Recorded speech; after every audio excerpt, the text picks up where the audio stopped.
Hello AP Lit. I wanted to include an instructional video, especially as kids are kind of in and out of the classroom, because some of the talking points today are going to shape the rest of the week and also shape our transition into Jane Austen's Pride and Prejudice. So today we're going to talk about old versus new lit.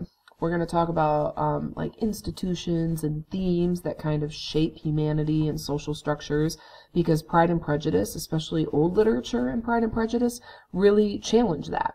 But I also beg to challenge that statement by saying new literature does the same thing. It's just some of the themes, beliefs, or conflicts have evolved or de-evolved or changed over time. So consider, what are some common beliefs in our society, or some common themes or common conflicts? So for instance, I will say coming of age. So for me, when I think of coming of age, that is a popular theme in books, like we saw that in The Kite Runner, like how do you grow up? How do you establish your morality and making choices?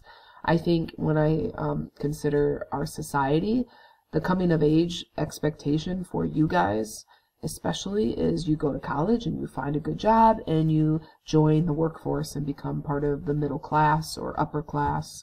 I think that's a really popular thing in just society, but I also have seen that in books as well. You know, the concept of love has evolved and changed in old literature, especially like the institution of marriage. I do think the concept of like suffering or mental health is very different in old literature versus new literature. So take a few minutes to kind of think about that. You could definitely brainstorm it in a notebook. But I want you to think about basically, why is Pride and Prejudice in old literature still relevant in, you know, contemporary education settings and conversations? So here's the agenda. We don't have any homework. We're going to kind of take it easy and just kind of do some practice and discussion in class as we ease into Pride and Prejudice next week. It is a fat book, but it is a fun book. It is a rom-com. It's definitely cute.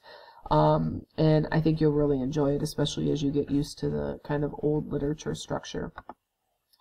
So I'd like you to take a few minutes to make what we call a Venn diagram. So like, what are new world expectations, beliefs, conflicts, ideals? What about old world? And then, do any of them overlap? So for instance, in the old world, marriage was a big deal. Like basically, you got old and you, like when you grew up, you got married. And you had to marry well. You had to marry for money and security and social status. The concept of love in marriage is totally not the same. In the new world, we still have the institution of marriage, but it's not as prevalent, you know what I mean? Like, it's okay to not be married. It's okay to have blended families or to have multiple marriages. It's okay to love other people. It's okay to not have any type of love matches or marriages. So that's like one example. But I think ultimately in the middle is the concept of love. Like, what is love? And people, I mean, everybody I think wants love, or assumes that love is part of a relationship. So think about this for a few minutes. Like I said, basically, like growing up is definitely part of the old world, but in the new world, growing up is still a concept that we explore, but I think college is part of that. So hopefully that makes sense. But I just want you to kind of think about old versus new. Some of that older literature, like Shakespeare. So for instance, Shakespeare talks about perception and how we present ourselves, and then in the new world we see that with things like social media. So we're going to look at Pride and Prejudice, but we're also going to look at a passage called Belinda. And some of the key themes are identity, like who are you? How do you act? How do you interact with society? How do you handle yourself? Definitely think about friendships and social standing.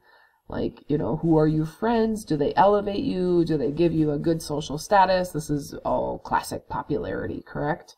And then also the concepts of love and marriage.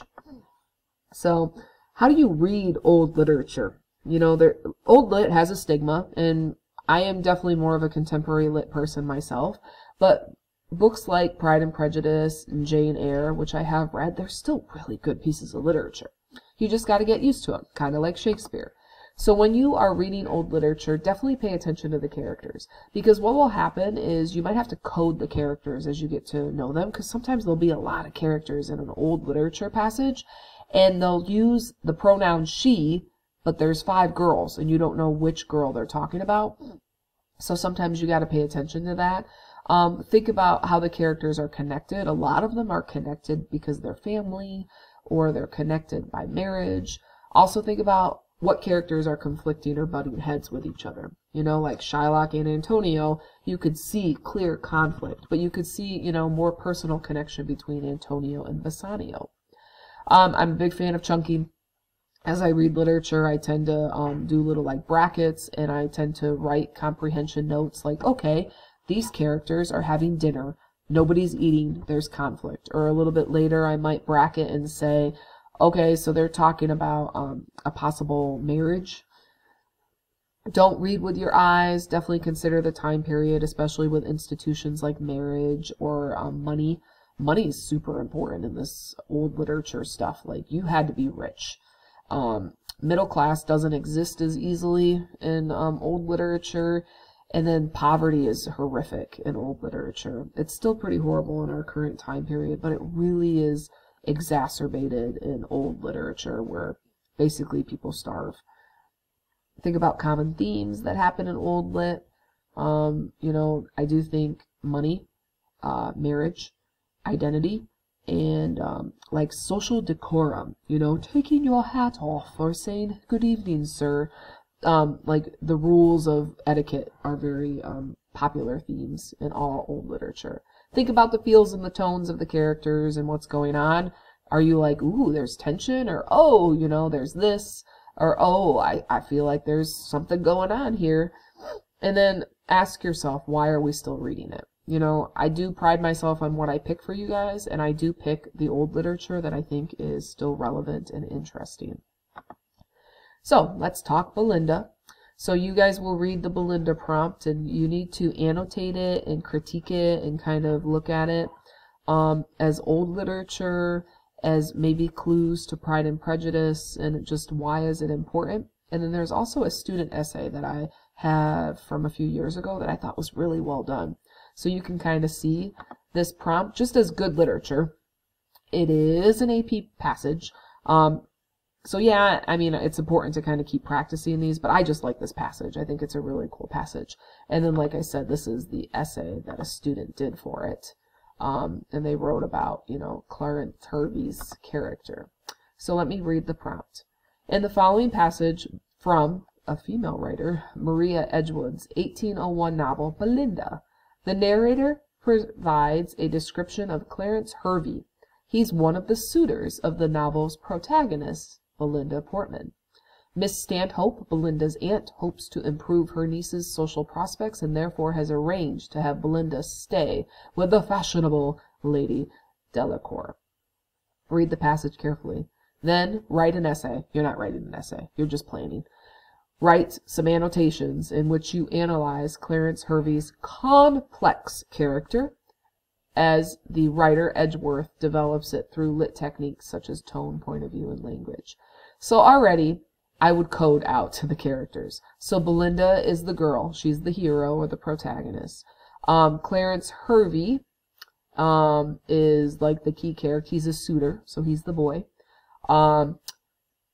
Miss Stanhope is Belinda's aunt who's trying to help get some marriage, and then Lady Delacour is like a fashion lady, or she seems to be a person of importance. So I want you to read through this and pick it apart and annotate it. And what will happen is when you come and see me, or if you want to conference with me on Zoom, or if you want to conference when you get back, the goal is to see what you guys come up with from this actual prompt, okay? And then do take a minute to read the student essay, which is also pretty interesting in terms of argument of who Clarence Hervey is. All right. So that's the assignment for today. If you want to revisit the Venn diagram. So for instance, one thing I notice about Clarence Hervey is like social popularity, right? Which popularity is a very new world concept. Like any teen movie, the, underdog character, the teenager always wants to become popular, and usually it's not good because the popular people are terrible or whatever. I think that's an old world tradition, actually. If you look at Clarence Hervey, he's suffering from this concept of like being popular and who he's allowed to like or be around. And that's a New World literature concept just as much as an Old World. And remember, New World literature can also include movies, music, TV shows. So I actually feel like popularity is kind of both. And I think that that's something I noticed in this passage. So hopefully it gets you guys kind of in the groove of what Pride and Prejudice will sound like, look like, read like, and some of the themes emerging. So good luck. I'm super excited to see what you come up with, and we'll do another passage before the end of the week about Mr. Pickle, which is also old lit, but also has these kind of old world, new world conflicts or themes.